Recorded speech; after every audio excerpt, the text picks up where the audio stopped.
Dalam 10 menit ke depan, kita nggak akan mencari hiburan untuk mengisi waktu. Kita akan melakukan sebuah penggalian dalam untuk memahami toxic positivity. Sebagai seorang yang hobi cari tahu dan membaca buku-buku psikologi, aku merasa cukup terganggu dengan fenomena ini. Dan aku sering banget melihat fenomena ini, toxic positivity, di sekitar kehidupan kita. Dan bahkan aku pun ternyata pernah melakukannya. Setelah nonton video ini, kamu akan mengalami perubahan mindset secara drastis, juga kualitas relasi kamu dengan orang-orang di sekitar kamu. Please subscribe dan support channel ini. Prepare your coffee and let's begin.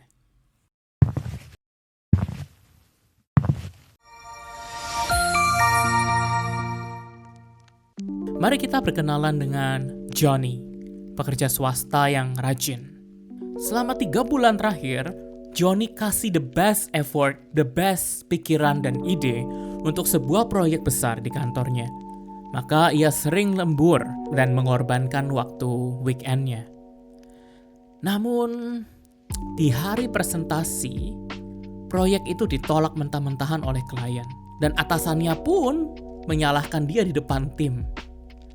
Tentu Johnny merasa hancur. Ia merasakan campuran emosi yang luar biasa. Kecewa pada hasil kerjanya, malu di depan rekan kerjanya, merasa seperti orang yang gagal. Malamnya untuk mencari sedikit kelegaan di hati, Johnny menelepon sahabat baiknya dan menceritakan semuanya. Panjang kali lebar dia ceritakan. Inilah respon yang dia dapatkan. Syukurin aja deh, setidaknya kamu tuh masih kerja. Banyak loh yang nganggur. Udah, semua tuh ada hikmatnya, nanti kamu juga akan paham. Jangan baper gitu namanya juga kerjaan. Yuk semangat yuk, semangat, bisa. Nah coba kita jeda sejenak. Bayangkan kamu ada di posisi Johnny. Bagaimana perasaanmu saat itu? Ini adalah bentuk toxic positivity, dan ini nggak bisa dianggap remeh dampaknya. Contoh tadi itu skenario yang sering terjadi dalam kehidupan kita, bukan? Orang-orang yang mungkin bahkan atau kita sendiri memberikan respon yang tidak oke kepada lawan bicara kita. Invalidate feeling mereka ketika mereka lemah, vulnerable. Kita akan bahas topik ini bukan untuk put the blame, menyalahkan kanan kiri, namun kita mau lihat fenomena ini secara objektif. Karena ada sesuatu yang mengakar banget dari tradisi kita yang menyebabkan ini sering terjadi dan bahkan kita sendiri pelakunya.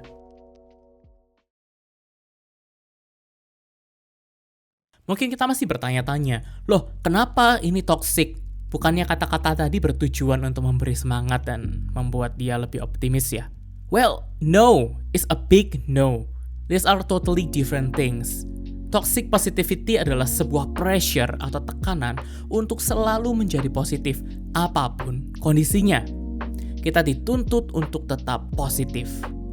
Penekanan itu bukan pada kata menjadi positif itu sendiri, tetapi tekanan untuk menjadi positif. Hasilnya adalah invalidasi atau menolak, deny emosi kita yang sebenarnya sedang terjadi. Entah itu sedih, marah, takut, lain-lain. Di sisi lain, healthy optimism itu adalah ketika kita mengakui dan menerima perasaan kita. Ya nggak apa-apa, memang sedih ya sedih, mau takut, khawatir karena PHK, nilai ujian tidak oke. Mengakui perasaan itu adalah cara kita untuk memproses perasaan tersebut, bukan menghilangkan. Ini saya berikan beberapa contoh untuk kita memperjelas perbedaan dari keduanya. Yuk kita lihat satu-satu. Semua ada hikmatnya. Sakit yang kamu rasakan sekarang itu nggak penting. Lebih baik langsung cari sisi positifnya aja. Terkadang hal buruk itu memang menimpa kita. Ada nggak yang bisa aku bantu? Kalau ada apa-apa, hubungin aku kapan aja ya. Bersyukur saja masih banyak yang lebih susah dari kamu. Penderitaanmu nggak sah karena itu bukan penderitaan yang terburuk. Masih bisa lebih buruk. Pernyataan ini memicu rasa bersalah, malu, karena meremehkan penderitaan seseorang. Kamu nggak apa-apa. Pasti sulit ya. Jangan khawatir, aku di sini untuk dengerin kamu. Ready for you anytime. Kurang iman, Perjuangan mental atau emosionalmu adalah akibat dari kegagalan spiritual atau moral. Aku turut prihatin loh sama apa yang kamu alamin. Kalau kamu butuh teman, kabarin ya. Kembali ke kisah Johnny, saat itu Johnny tentu merasa tidak lebih baik. Sebaliknya ia merasa semakin sendirian. Niatnya untuk berbagi perasaan itu justru dijawab dengan kalimat-kalimat yang seolah berkata, perasaanmu itu salah dan seharusnya tidak ada. Seharusnya tidak merasa demikian. Inilah inti dari toxic positivity. Optimisme yang ditawarkan sahabatnya terasa seperti tembok, bukan pelukan. Perasaan Johnny tidak divalidasi, melainkan diabaikan. Kelihatan jelas ya, walaupun bisa dimengerti maksud dari mereka most likely itu baik, namun kata-kata ini bisa diterima dengan sangat berbeda oleh penerimanya. Belum lagi beberapa orang yang memaksakan dan terus-terus mengulangi kata-kata toxic positivity ini. Dampaknya itu ada loh dan real terjadi. Kita akan melihatnya secara psychological. The psychological impact. Pertama, saya ingin disclaimer bahwa saya bukan expert di psychology. Saya hanya pembaca dan pembelajar di bidang ini. Jadi di deskripsi video saya akan lampirkan semua footnote dan materi riset saya. Oke, jadi ketika kita memaksakan positivity dalam diri seseorang, akan ada perasaan yang tidak diproses dalam diri orang itu, ataupun diri kita. Akhirnya, kita akan ends up dengan suppressing emosi kita. Karena emosi itu tidak mungkin hilang begitu saja. Malah dengan kita menahan atau suppress emosi kita, emosi itu menumpuk dan membuat ledakan yang semakin besar nantinya. Coba bayangkan bola pantai. Ketika kita coba untuk menahan bola pantai ke dalam kolam renang, berat banget kita dorong ke bawah, bukan? Dan semakin ke bawah kita dorong, ketika nanti dia naik, dorongan itu akan semakin kuat. Semakin dalam, semakin tekanannya keras, maka akan semakin kuat juga dia akan naik. Emosi yang terpendam itu persis sama dengan analogi ini. Sebuah studi dilakukan kepada 3 mahasiswa di Indonesia, menemukan bahwa mahasiswa yang suppress atau mengabaikan emosi mereka seperti amarah, kekecewaan, kesedihan, menuntun mereka kepada perasaan helpless, amarah, kecewa akan diri sendiri. Ini karena mereka tidak bisa mengatur atau mengekspresikan emosi-emosi mereka. Ini adalah satu contoh dari banyak sekali contoh lain. Dan tidak sedikit dari mereka yang harus sampai kehilangan nyawa dan masa depan karena hal ini. Ini adalah bola pantai milik Johnny. Karena merasa perasaannya tidak penting dan salah, Johnny memutuskan untuk berhenti membicarakannya. Ia menekan rasa kekecewaan dan malu dalam-dalam. Di luar ia tampak memaksakan senyum dan berkata, "I'm okay." Tetapi di dalam energi terus terkuras untuk menahan bola emosi di bawah air, yang membuat dia tuh lelah secara mental, sulit tidur, lebih mudah tersinggung untuk hal-hal kecil. Nah loh, dampaknya nggak main-main, bisa meledak dan berdampak serius untuk diri sendiri dan orang-orang di sekitar. Toxic positivity itu banyak kan di sekitar kita. Umum kita mendengar kata-kata khas dari fenomena ini. Nah pertanyaannya, apa yang harus kita lakuin? How we can survive ini? Untuk menjawab pertanyaan itu, kita perlu pertama melihat why.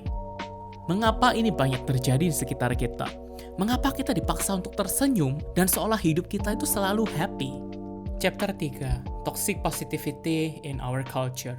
Jawaban paling cepat dan lugas tentu karena culture, budaya yang ada di sekitar kita. By the way, ini tidak terjadi hanya di Indonesia, ini all over the world.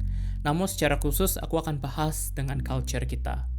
Secara umum, sadar atau tidak, culture sosial kita tuh memberikan value yang sangat tinggi kepada mereka yang bahagia dan optimis. Dampaknya, mereka yang negatif, dengan emosi kesedihan, amarah, kekecewaan, itu lebih dipandang rendah daripada mereka yang positif. Mereka lebih tidak diterima dalam pergaulan daripada mereka yang positif.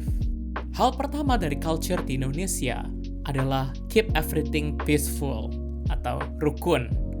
Artinya, harmoni itu penting banget dalam keluarga atau kelompok tertentu dibanding dari satu diri personal. Rules-nya seperti ini. Sebisa mungkin dihindarilah konflik dan ketidaksetujuan. Dalam kelompok, menyatakan emosi negatif seperti amarah, kesedihan, itu dilihat sebagai hal yang aneh atau atau anomali. Dampaknya, orang lebih sering mengutamakan kelihatan oke, nggak apa-apa, dibanding dengan menghadapi masalah sesungguhnya. Contoh, maka keluar kata-kata seperti, yang sabar ya, lihat sisi positifnya. Ini benar-benar invalidate perasaan seseorang demi kerukunan kelompok. Yang kedua, rasa sungkan dan malu atau nggak enakan. Ada satu kata ewuh pakai wuh. Rasa segan atau membuat orang lain tidak nyaman. Sungkan, rasa enggan untuk bertanya lebih dalam. Dan prinsip menjaga muka, menghindari malu. Membuat kita menghindari situasi emosional yang membuat suasana itu jadi canggung. Nah, culture ini membuat seorang itu enggan untuk bertanya langsung tentang masalah seseorang, atau mengeluh kepada atasan, atau menunjukkan emosi secara terbuka. Karena hal ini menimbulkan rasa tidak nyaman bagi semua pihak. Akibatnya, toxic positivity itu menjadi jalan keluar. Memberikan kalimat positif yang sederhana dan singkat, dianggap ya yang penting beres, yang penting diterima secara sosial, mencairkan suasana, sambil menjaga muka semua orang. Yang ketiga, kultur spiritual. Kita tahulah bahwa Indonesia adalah negara yang mayoritas rakyatnya beragama. Dan agama juga seringkali framing kesulitan emosional itu menjadi masalah spiritual.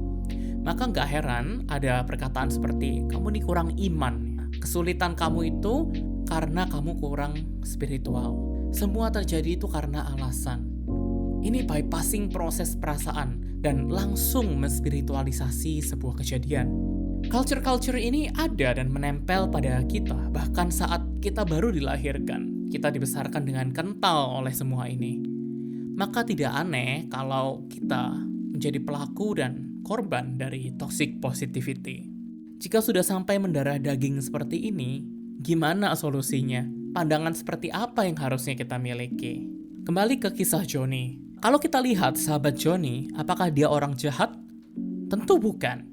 Sahabatnya hanya melakukan apa yang biasa terjadi di budaya kita atau di sekitar kita. Karena rasa sungkan dan keinginan menjaga harmoni kerukunan, ia merasa nggak nyaman berlama-lama dalam energi negatif Johnny. Memberikan nasihat positif adalah jalan pintas tercepat untuk memperbaiki suasana agar kembali nyaman, ngomongin yang enak-enak, tanpa harus ikut larut dalam perasaan canggung dan perasaan yang rumit. Ia ingin menolong, tapi alat yang dia punya adalah alat yang memang diajarkan oleh lingkungannya. Maka kita masuk ke chapter keempat. Solutions. Sebagian dari kita mungkin memandang, wah, toxic positivity itu kan nggak oke ya. Lalu bagaimana? Pesimis yang seringkali menjadi lawannya itu juga tidak menolong kita. Sebuah proyek studi besar dilakukan selama 18 tahun berjudul menyimpulkan bahwa bukan orang yang too optimis, yang sangat optimis, dan pesimis yang memiliki kehidupan yang lebih baik, namun mereka yang realistis. Dibandingkan dengan realistis, mereka yang pesimis, kualitas hidupnya tuh turun 22%. Sedangkan mereka yang terlalu optimis juga mengalami penurunan 13% karena hidupnya penuh mengalami dan menghadapi kekecewaan. Hidup yang realistis itu hidup yang otentik. Jika kondisi kehidupan gak oke, ya gak apa-apa. Lakukan validasi pada perasaan dan emosi kita. It's okay. Kondisi sedang tidak oke. Kepada orang lain pun demikian. Beri waktu pada mereka untuk proses kesedihan mereka. Temani mereka tanpa menggurui, apalagi menghakimi. Apalagi berusaha menjadi pahlawan bagi kehidupan mereka. Relasi dan kehidupan yang otentik akan terbangun mulai dari sini. Saya ingin ajak kita putar waktu. Sekarang, bagaimana jika kita melihat kisah Johnny tadi? Jika sahabatnya merespon dengan cara yang realistis juga menvalidasi. Selesai Johnny bercerita, sahabatnya diam sejenak lalu berkata, Bro, aku bisa bayangin sih kecewaan yang kamu hadapi. Setelah kerja berbulan-bulan, lot of effort di situ, pasti berat banget ya rasanya. Bisa lain di depan tim lagi. Terima kasih ya, udah percaya loh, thank you banget. Kamu gak apa-apa, take your time. Ini memang berat sih. Kalau mau marah, mau kecewa, mau ngeluapin waktu, ayo sini aku dengerin. Kapan ada waktu kita ngopi yuk. Dalam skenario kedua ini, apakah masalah Johnny selesai? No, enggak selesai. Tetapi apakah Johnny merasa lebih baik? Iya tentu. Dia merasa didengar, dimengerti. tidak lagi menanggung bebannya sendirian. Inilah kekuatan dari validasi yang otentik, yang real. Chapter 5, konklusi. Toxic positivity itu sebuah tekanan untuk kita selalu menjadi positif. Masalahnya, ini dapat melukai dan mengabaikan perasaan orang yang sedang rapuh. Kita jadi sadar bahwa ini tuh dilakukan bukan karena niat jahat, namun karena kebiasaan yang memang sudah mengakar dalam budaya kita. Kerukunan, sungkan, malu. Solusinya jelas, bergeser dari optimisme yang buta menuju pandangan yang realistis, yang otentik, yaitu dengan mengakui apa yang kita rasakan dan memberikan ruang bagi orang lain untuk melakukan hal yang sama.